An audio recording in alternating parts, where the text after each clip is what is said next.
Hello मेरे दोस्त Pankaj motivate official YouTube channel में सभी का स्वागत है। मैं हर रोज आप सबके लिए अच्छा वीडियो लेकर आता हूं। आज मैं आप सबको मोटिवेट करने के लिए ले आया हूं। जब भी आपका परिवार आपका साथ न दे तो हमेशा यही बात याद रखना, मैं और Pankaj motivate official YouTube channel सुनो। दोस्तों वीडियो अच्छा लगे तो लाइक और सब्सक्राइब जरूर करना। आप सभी का धन्यवाद। तो चलिए बढ़ाते हैं वीडियो की तरफ। स्वागत है श्रीमद् भगवद गीता के पास। आपके हर प्रश्न का उत्तर है। चाहे आपकी कोई भी परेशानी हो, कोई भी इच्छा हो, श्रीमद् भगवद गीता आपके हर प्रश्न का उत्तर देती है, आपकी हर समस्या का हल देती है।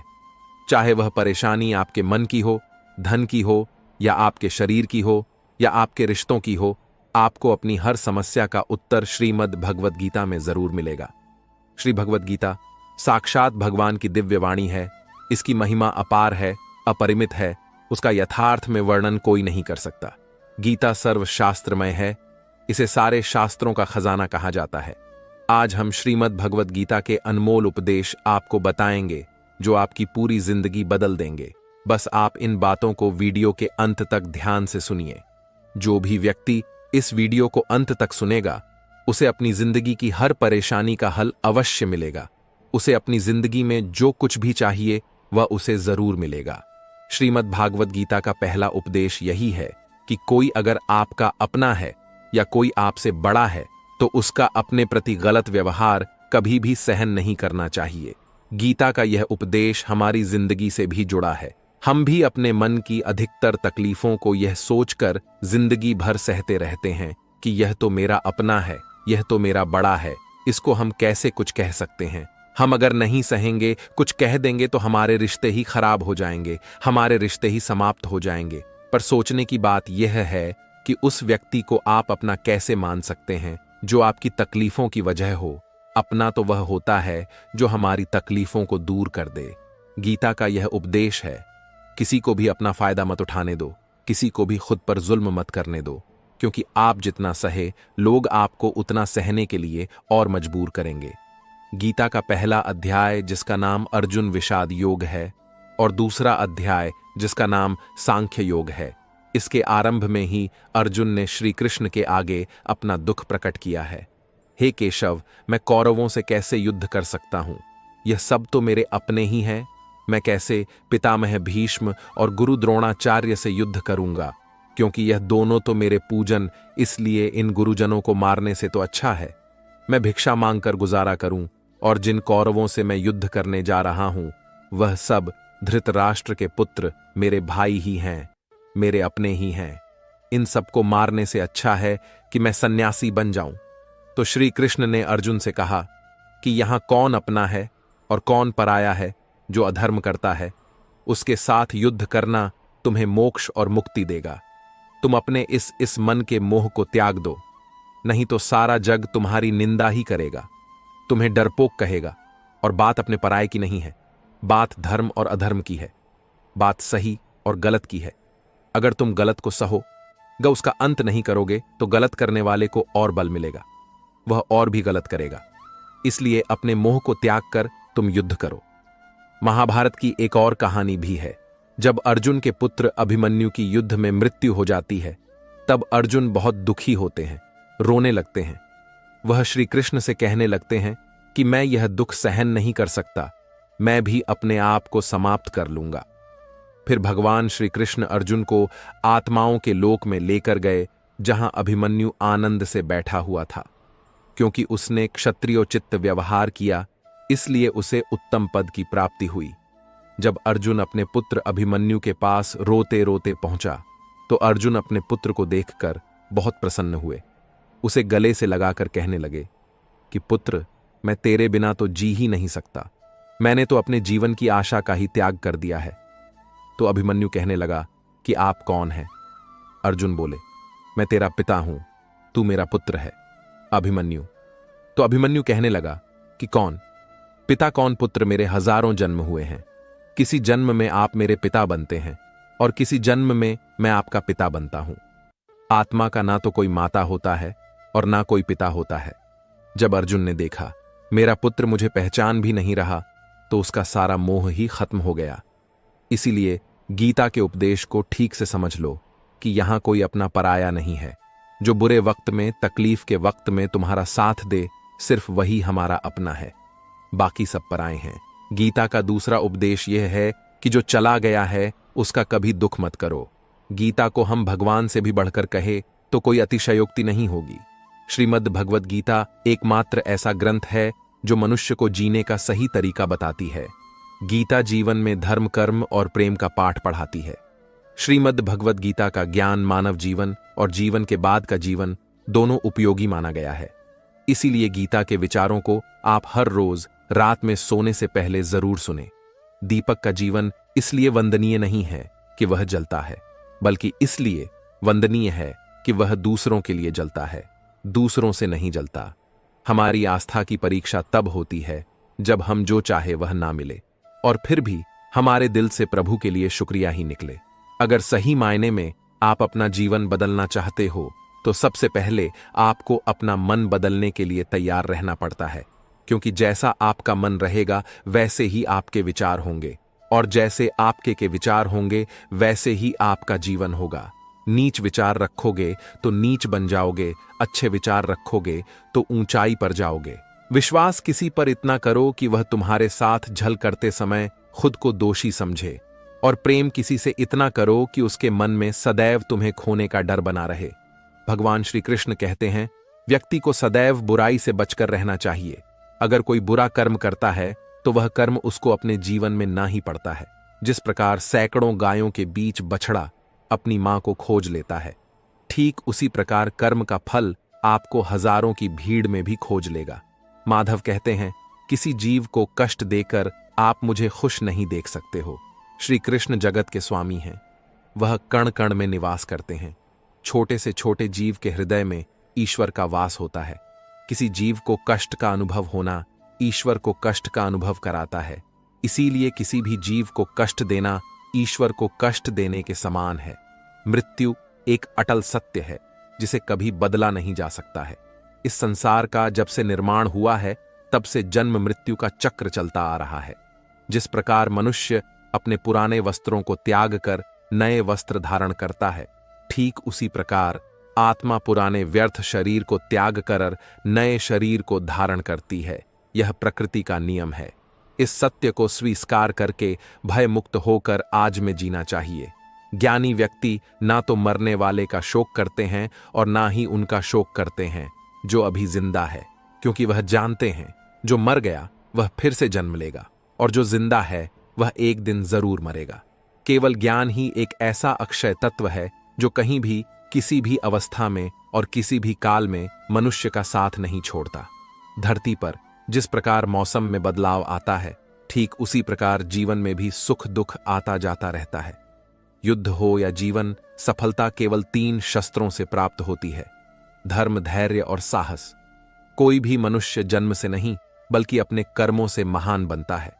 कुछ पाना है तो खुद पर भरोसा कीजिए, क्योंकि सहारे कितने भी सच्चे और अच्छे हों, साथ छोड़ ही जाते हैं। मित्र गरीब है या अमीर मायने नहीं रखता, बल्कि वह आपके बुरे समय में आपका साथ कितना देता है या मायने रखता है। धर्म चाहे जो भी हो, अच्छे इंसान बनो। हिसाब तुम्हारे कर्म का होगा, धर्म का नहीं। खुशी के लिए काम करोगे तो खुशी नहीं मिलेगी, लेकिन खुश होकर काम करोगे तो जरूर मिलेगी। जब आप दूसरों के लिए अच्छा चाहते हैं तो वही अच्छी चीजें आपके जीवन में वापस आती हैं। यही प्रकृति का नियम है। आपका मूल्य इससे तय नहीं होता कि आप क्या हैं, यह इससे तय होता है कि आप खुद को क्या बनाने की क्षमता रखते हैं। हंसता हुआ मन और हंसता हुआ चेहरा, यही सच्ची संपत्ति है। मनुष्य हमेशा अपने भाग्य को कोसता है, यह जानते हुए भी कि भाग्य से भी ऊंचे हमारे कर्म हैं। कभी कभी लगता है कि अच्छे कार्य करते रहने से उसका फल अच्छा नहीं मिलता और भगवान सारे दुख हमारी ही झोली में डाल देता है, लेकिन ऐसा नहीं है। कभी भी जब पुण्य कार्य करें तो उसको ईश्वर पर समर्पित कर दें और मन में किसी भी तरह का भाव ना रखें। संसार में सब कुछ अंतवसन है, इसलिए पाप और पुण्य भी अंतवसन को प्राप्त होता है। लेकिन पाप और पुण्य में थोड़ा अंतर यह है कि पुण्य का फल यदि हम नहीं चाहते तो उस फल को अस्वीकार करने के लिए स्वतंत्र हैं। इसलिए जो भी हम सत्कर्म करते हैं अंत में प्रभु को समर्पित कर देते हैं। लेकिन यह सवाल उठता है कि क्या भगवान स्वीकार करेंगे? निश्चित स्वीकार करेंगे। क्योंकि भगवान ने स्वयं गीता में अर्जुन से कहा है, हे कुंती पुत्र, तुम जो भी करते हो, जो भी खाते हो, पवित्र यज्ञ अग्नि में जो आहुति डालते हो, जो भी दान देते हो, जो भी तपस्या करते हो, वह सब मुझे अर्पित करते हुए करो। इसलिए जो भी कर्म करें भगवान को समर्पित करने के भाव से करें। इस प्रकार हम जो भी पुण्य कर्म करेंगे ईश्वर को साथ रखकर समष्टि के कल कल्याण की भावना से करेंगे और उसे ईश्वर को समर्पित भी कर देंगे, ताकि उस पुण्य का भी अभिमान ना हो। देखो, पाप लोहे की जंजीर है तो पुण्य सोने की बंधन दोनों में है। लोहे की जंजीर से छूटने का आदमी को मन भी करता है, लेकिन सोने की जंजीर से जो बंधा हुआ हो उसको वह बंधन प्यारा लगने लगता है, उसमें उसको धन नजर आता है, उससे छूटने का मन नहीं करता। गीता में श्री कृष्ण ने कहा है कि पुण्य कर्म मुझे समर्पित कर दे, मुझे अर्पण कर दे, नहीं तो उसके बंधन में बंध होगे। लेकिन जहां तक पाप कर्म की बात है तो कहा गया है कि वह भोगना ही पड़ता है। रामचरितमानस में निषाद राजगुह को राम जी का प्रेम यानी भक्ति मिली। भगवान राम गंगा पार कराने पर जब केवट को उतराई देने लगे तो उसने विनय पूर्वक उसे स्वीकार करने से इनकार कर दिया, तो क्या खाली हाथ लौटाया उसे नहीं। तब भगवान ने केवट को विमल भक्ति का वरदान देकर अनुग्रहित किया। भक्ति एक ऐसी चीज है जो पुरुषार्थ से प्राप्त नहीं होती, जिस पर ईश्वर कृपा करते हैं उसी को प्राप्त होती है। स्वयं महादेव भी रामचरितमानस में भक्ति की ही याचना करते हुए कहते हैं, बार बार बरमागु हर्ष देहु श्रीरंगपद सरोज अनुपा भगति सदा सत्संग भक्ति ऐसी है कि परमात्मा जिस पर प्रसन्न होते हैं वह जिसको देना चाहते हैं उसी को मिलती है। गुजराती साहित्य के आदि कवि नरसिंह मेहता ने तो गाया है, भूतल भक्ति पदार्थ मोटू ब्रह्मलोकमान नाही रे। ऐसा अद्भुत मूल्यवान पदार्थ जिसको कहते हैं प्रेम पदार्थ, वह भक्ति है। मैं तो कहता हूं कि जैसे आप अपने देश की करेंसी किसी अन्य देश की करेंसी से कन्वर्ट करा लेते हैं, उसी प्रकार पुण्य कन्वर्ट करा लें।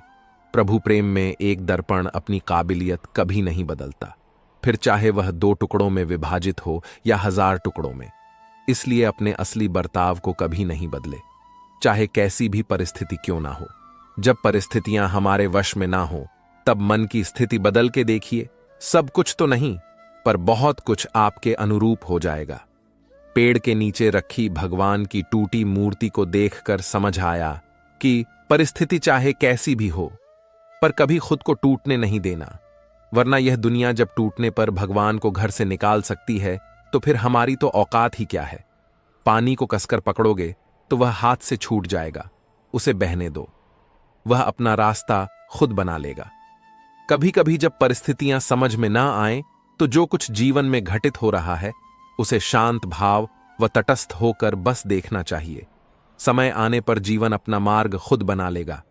कठिन परिस्थिति में ही दिमाग को शांत करने की जरूरत पड़ती है, उस समय सारा माहौल विपरीत होता है। आपसे एक सवाल पूछता हूं, अगर अचानक कहीं आग लग जाए तो आप क्या करेंगे, कैसे बुझाए? तो आप कहेंगे कि ऐसी परिस्थितियों के लिए हम पहले से ही इंतजाम करके रखेंगे। आप बिल्कुल सही कह रहे हैं।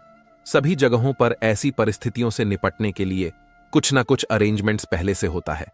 आपको शायद मेरी यह बात अजीब लग रही होगी, लेकिन इसी में आपके सवाल का जवाब है।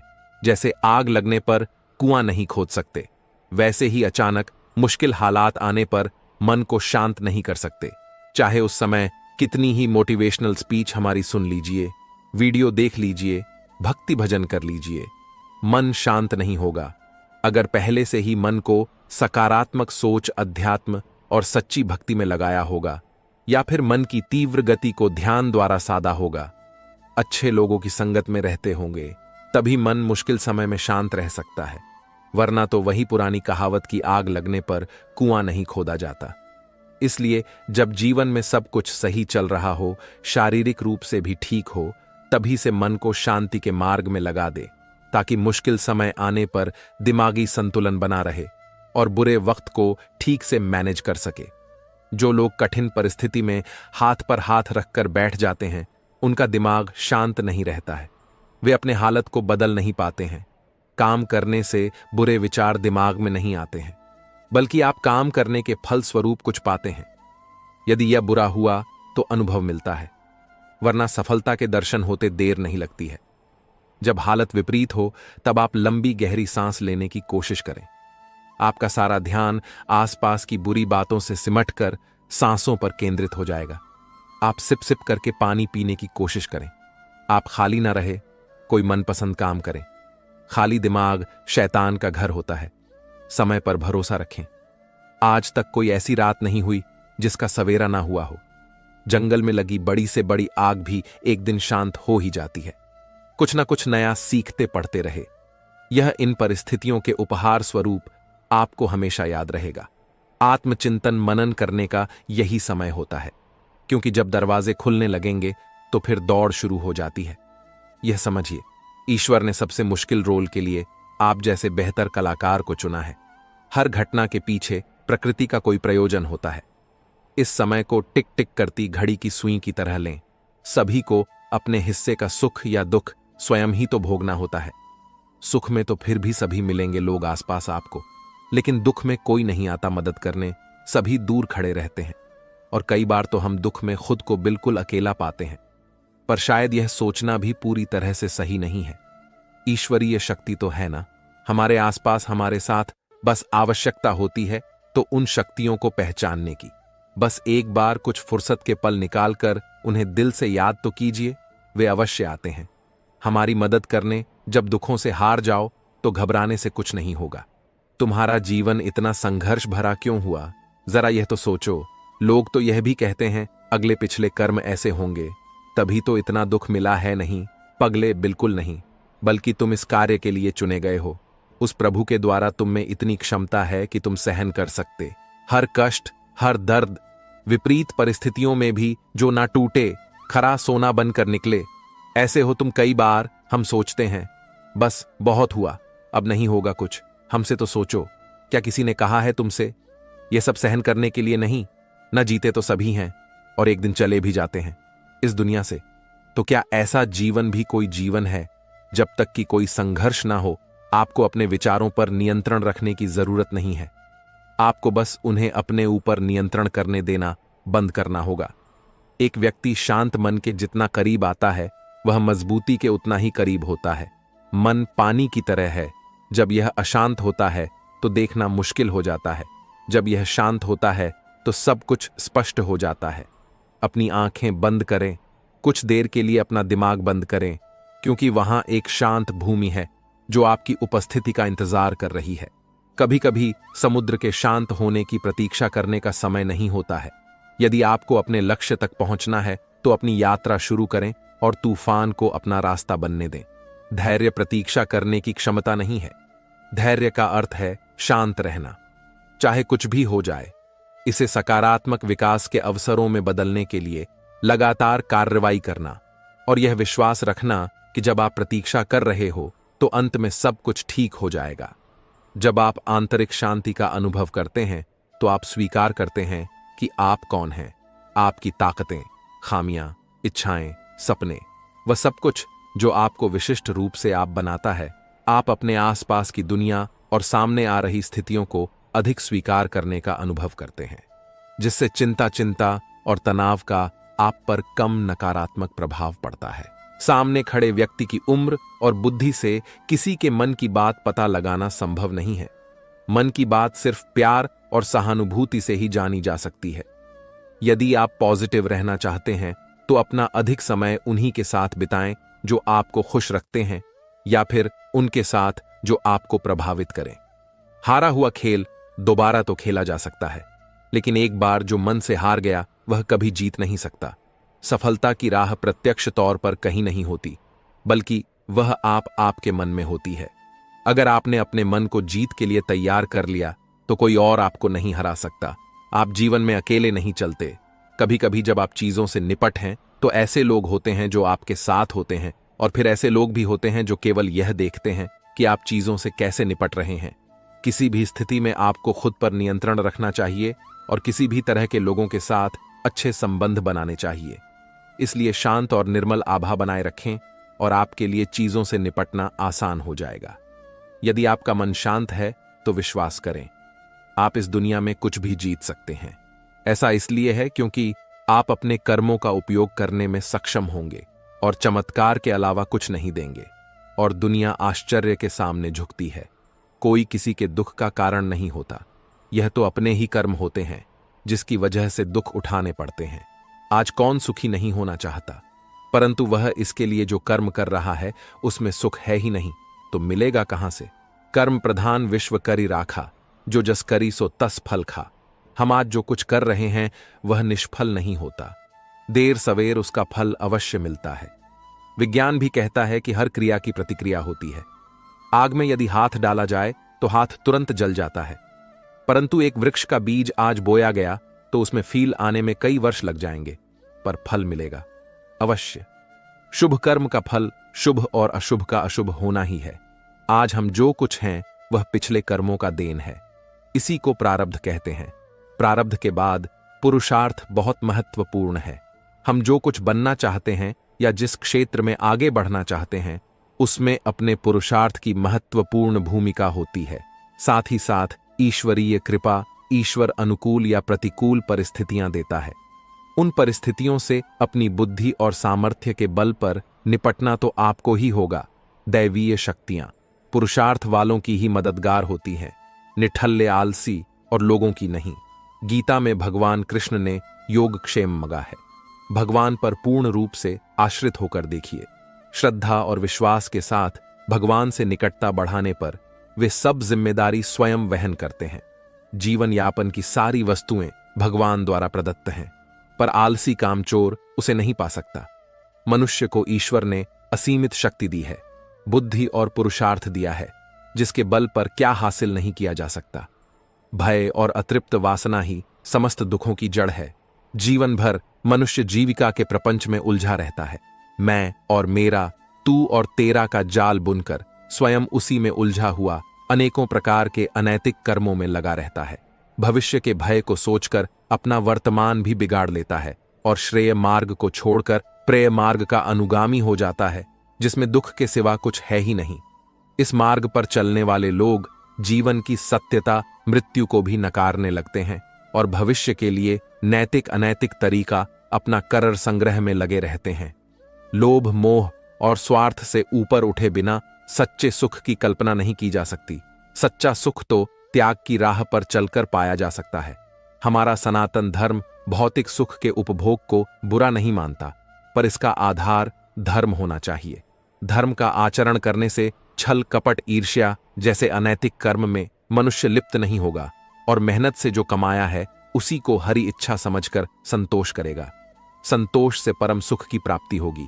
क्रोध, लोभ, मोह सभी दुख देने वाले हैं, इनसे हमेशा बचना चाहिए, अन्यथा सुख शांति दूर भागेगी। त्याग और परहित से बढ़कर कोई सुख नहीं है। इसे यथासंभव अपने आचरण में लाना चाहिए। कभी किसी अंधे को सड़क पार कराकर, किसी प्यासे को पानी पिलाकर देखिए, लोगों से मधुर व्यवहार करके देखिए। इसमें आपका कोई पैसा खर्च नहीं होगा, पर अतुलनीय सुख की प्राप्ति होगी। विश्वास करना सीखिए। विश्वास कीजिए कि सारी सृष्टि को रचने वाला परमेश्वर है और हम सभी उसकी संतान हैं। विश्वास किसी तर्क की कसौटी पर नहीं कसा जा सकता। अतः सभी में, चाहे वह इंसान हो, पशु पक्षी हो या पेड़ पौधे हो, सब में ईश्वर का वास मानकर घृणा को त्याग कर प्रेम करना सीखिए। यही सतत सुख शांति की राह है। घर में छोटे मोटे मनमुटाव तो चलते रहते हैं, पर यह कलह के कारण बनकर दुखदायी भी हो जाते हैं। इसका मुख्य कारण है कि हम अध आकार की गांठ तो मजबूती से बांध लेते हैं, पर कर्तव्य की पूरी तरह उपेक्षा करते हैं। अपना कर्तव्य भली भांति निभाते हुए यदि दूसरों की बातों पर गौर पूर्वक विचार किया जाए तो निश्चित लगेगा कि मनमुटाव के अनेक कारण बेसिर पैर के बेतुके ही थे। अहम पालने के बजाय यदि कारणों की तरफ सोचा जाए तो मनमुटाव का प्रश्न ही नहीं होगा। सेवा लेने की बजाय सेवा देने का भाव आपकी खुशी कई गुना बढ़ा देगा। प्रेम और मधुर व्यवहार से मनुष्य क्या, पशु पक्षी भी अपने बन जाते हैं। जीवन का मार्ग टेढ़ा मेढ़ा कांटों से भरा है। जीवन कोई फूलों की सेज नहीं है जो आसानी से पार हो जाए। हमें इसी उतार चढ़ाव के जीवन में स्वयं को कैसे आगे बढ़ाना है, यही विचारणीय है। परिस्थितियां तो आपको हंसाएगी भी और रुलाएगी भी, पर अपने संतुलन को नहीं खोना। हर स्थिति परिस्थिति का सामना करते हुए चलते चले जाओ। भगवान कृष्ण ने गीता में यही उपदेश दिए हैं कि विपरीत परिस्थितियों में भी संतुलन बनाकर जीवन के मार्ग पर कैसे बढ़ते जाना है। पहली बात तो यही कि अपने नियमों में दृढ़ बनिए, अनुशासन का पालन कीजिए और छोटी छोटी बातों में उलझकर समय व्यर्थ नहीं करना। यह समझिए कि जीवन बहुत मूल्यवान है। जो समय निकल गया वह लौटकर नहीं आ सकता, इसलिए व्यर्थ की बातों में अपना समय और शक्ति ना बर्बाद करें। अपने जीवन का कोई एक लक्ष्य निर्धारित कीजिए, क्योंकि लक्ष्यहीन जीवन का कोई मूल्य नहीं। जब आपके सामने कोई लक्ष्य होता है तो व्यक्ति को दिशा भी मिलती है और कुछ करने का उत्साह भी। वैर भाव, ईर्ष्या, क्रोध या जब ऐसे दुर्गुण हैं जो आपकी प्रगति में बाधक है, इस सब से हमें दूर रहना है। यदि आप किसी के साथ वैर भाव या बदला लेने की भावना लेकर चलते हैं तो आप अपनी ऊर्जा का स्वयं ही ह्रास कर रहे होते हैं। सुगुणों को एकाएक करके बाहर निकालना है और सद्गुणों को अपने अंदर भरते जाना है, क्योंकि बुरी आदतें हमारे अंदर किराएदार बनकर आती हैं और फिर मालिक बनकर बैठ जाती हैं, जो दुख और अशांति का कारण बनती है। अपने स्वभाव को और आदतों को लगातार चेक करते रहिए कि कहीं मैं गलत दिशा में तो नहीं जा रहा। आत्मचिंतन ही एक ऐसा आईना है जो आपको आपकी बुराइयों से अवगत कराता है, क्योंकि किसी के कहने से आप नहीं मानेंगे। स्वयं का निरीक्षण करते रहिए और धीरे धीरे अपने व्यक्तित्व को निखते रहिए।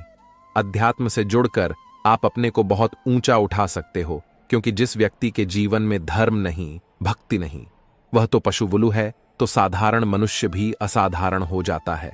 अपने जीवन को संतुलित करना, नियमों से बांधना, आध्यात्मिक होना, ध्यान, पूजा पाठ, हर चीज के लिए समय निर्धारित करके चलना, मन में नकारात्मक विचारों को ना आने देना, सब शुभ को ही अपनी ओर आमंत्रित कीजिए। यही शांति का मूल मंत्र है। सनातन धर्म में कर्म कार्य कारण के सिद्धांत से जुड़ा हुआ है।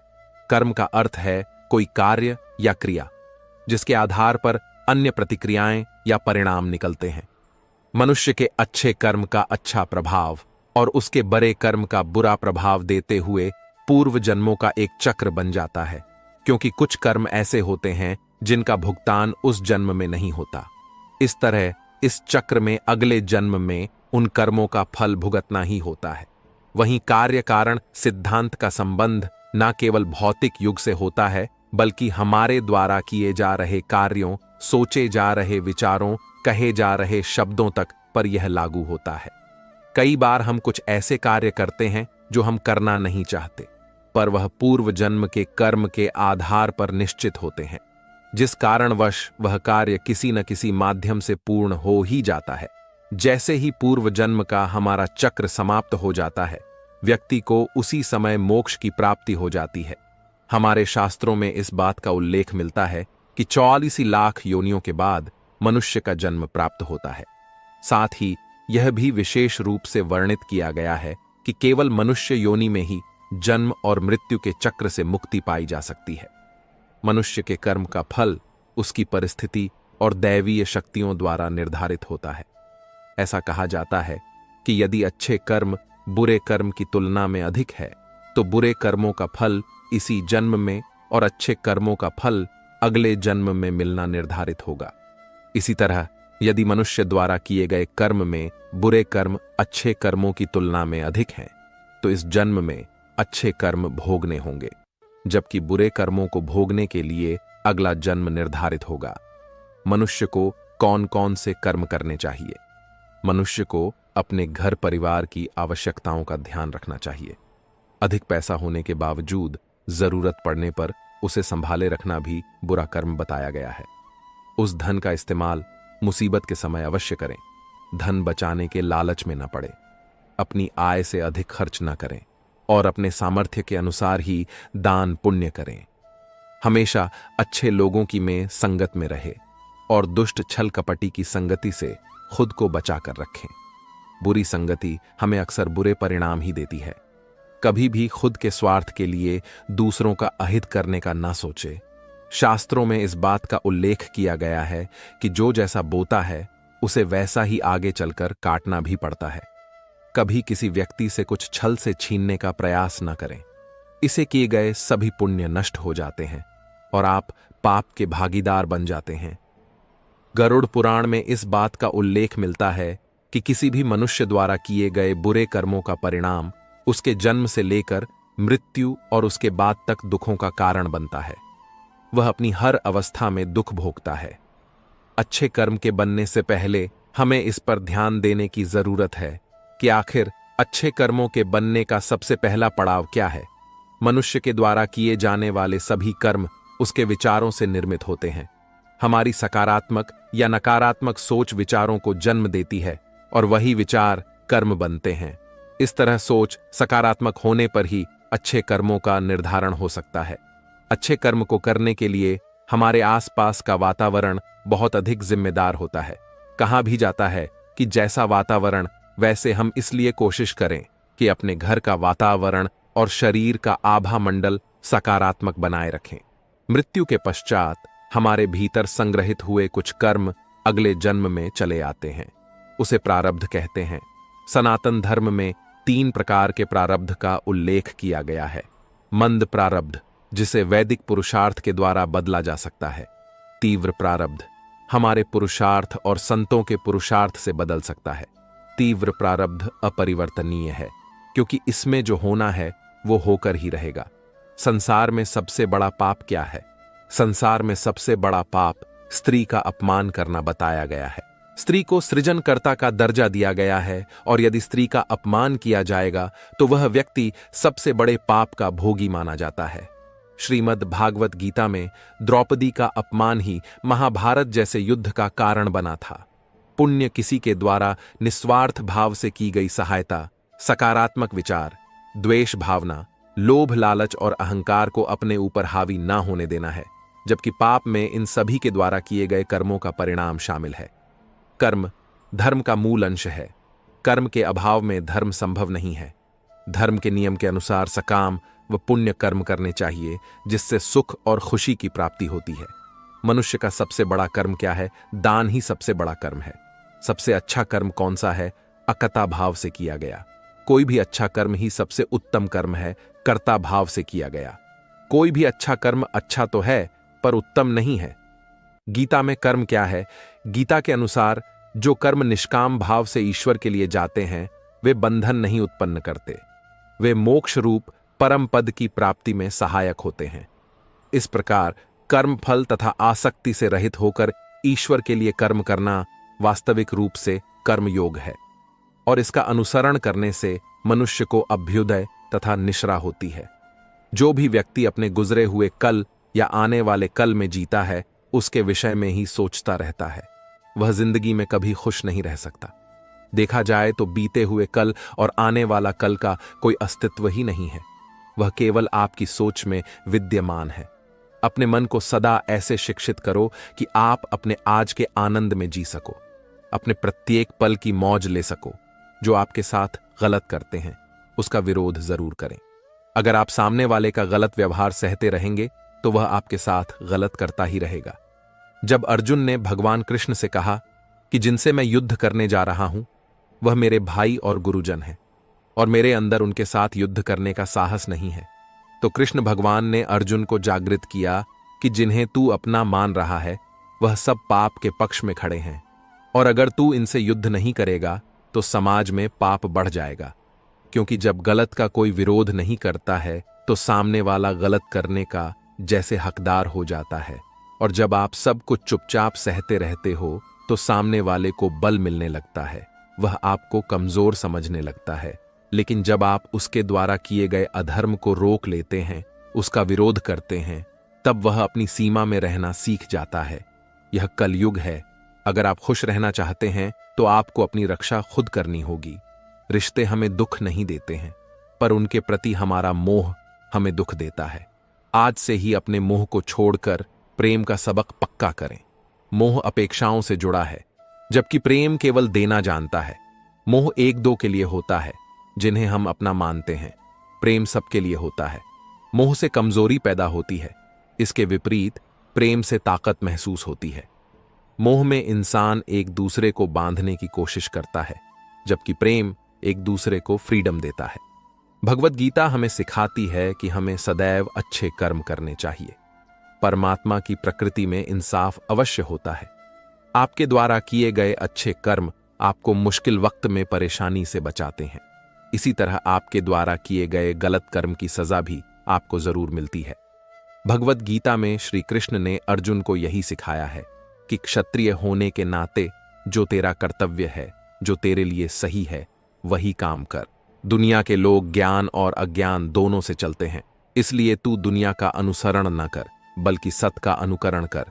तेरा धर्म, तेरा कर्म यही है कि तू अधर्म का नाश कर और धर्म की रक्षा कर। ऐसे ही हर इंसान का अलग अलग कर्तव्य होता है। हम कभी भी कुछ भी इसलिए न करें कि सब लोग यही करते हैं। अगर आप भी वही करोगे जो सारी भीड़ कर रही है, तो आप उस भीड़ में कहीं खो जाओगे।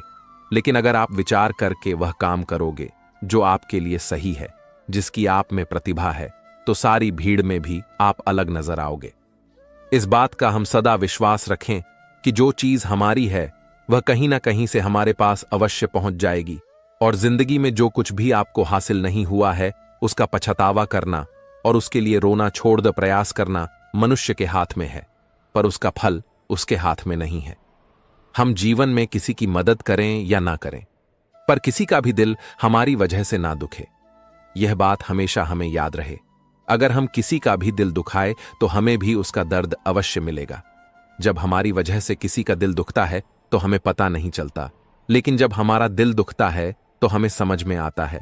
भगवत गीता हमें सिखाती है कि जो कुछ भी होता है अच्छे के लिए होता है। जो हो रहा है उसमें भी कोई भलाई अवश्य है, और जो होगा उसमें दृढ़ विश्वास रखें ही अच्छा ही होगा। कभी कभी हमारे जीवन में कुछ ऐसी परिस्थितियां आ जाती हैं कि हमारे अंदर यह ख्याल आता है कि मेरे साथ ही ऐसा क्यों हुआ, या मेरे साथ बहुत गलत हुआ। लेकिन जब वक्त गुजर जाता है तब हमें एहसास होता है, अगर हमारे साथ यह सब नहीं हुआ होता तो आज हम इस मुकाम पर नहीं होते। मनुष्य को किसी भी चीज की अति नहीं करनी चाहिए, ना किसी से अति का राग, ना किसी से अति का वैर। हद से ज्यादा आराम आपको आलसी बना सकता है, और हद से ज्यादा खाना आपको बीमार कर सकता है। बहुत ज्यादा भूखा रहना भी खराब है। पूरी नींद, पूरा विश्राम, पूरा भोजन हर व्यक्ति के लिए जरूरी है। जीवन को सदा संतुलन के साथ जीना चाहिए। चाहे आपके पास कितनी भी शक्ति क्यों ना हो, लेकिन सत्य और ईश्वर जिसके साथ खड़े हो जाएं, उसे दुनिया की कोई भी ताकत नहीं हरा सकती। अर्जुन धर्म युद्ध लड़ रहे थे, भगवान कृष्ण उनके साथ थे और उनकी जीत निश्चित थी। महाभारत के युद्ध में यह उदाहरण स्पष्ट नजर आता है। मनुष्य को सदा धर्म के मार्ग का अनुसरण करना चाहिए। अर्जुन युद्ध नहीं करना चाहता था क्योंकि सामने उसके पितामह और गुरुजन थे, लेकिन श्री कृष्ण ने उसे ज्ञान दिया कि यहां पर बात तेरे अधिकारों की है। भरी सभा में द्रौपदी के साथ किया गया अपमान, पांडवों के साथ हुआ अधर्म, सहने योग्य बात नहीं है। जैसे हमें गलत करना नहीं चाहिए, ऐसे ही गलत सहना भी बड़ा पाप है, फिर चाहे वह अपना ही क्यों ना हो। जो भी व्यक्ति श्रीमद् भगवत गीता से मिलने वाली इन सीखों का मनन चिंतन करेगा, इनके महत्व को समझेगा, वह जिंदगी की हर परिस्थिति को स्थिरता के साथ पार कर पाएगा। जीवन में आने वाले मुश्किल समय में भी उसे राह अवश्य मिलेगा। जब समय विपरीत हो तब शांत रहना ही सही होता है। अशांति तभी आती है जब सब कुछ आपकी इच्छा अनुसार नहीं होता है, अथवा कुछ भी आपके हिसाब से नहीं होता है। शांत रहने के लिए आपको बहुत कुछ छोड़ना होगा। अच्छे से समझना होगा कि सब कुछ आपके हिसाब से नहीं होगा, और इसके अलावा किसी से भी कोई उम्मीद ना रखें।